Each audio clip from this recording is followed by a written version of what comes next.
So guys, comment, ilagay nyo Jem. Kasi dati may buhok pa yung baby namin ngayon. Papakita sa inyo siya.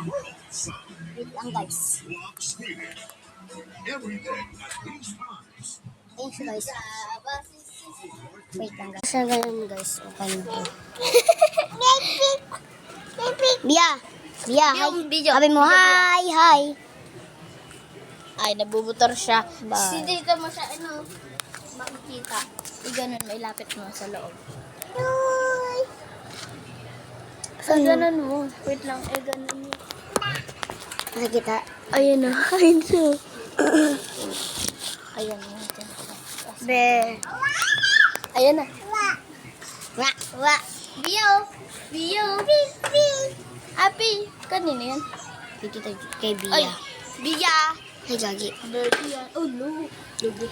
Ngayon guys, wala na siyang buhok. Nakaiiyak ako. Kasi guys, dati may buhok siya. Sabi, pag may nakita kayo yung gem doon, comment naman nyo. Ilagay nyo yung Bia doon. Dati may buhok siya. Ano sabi?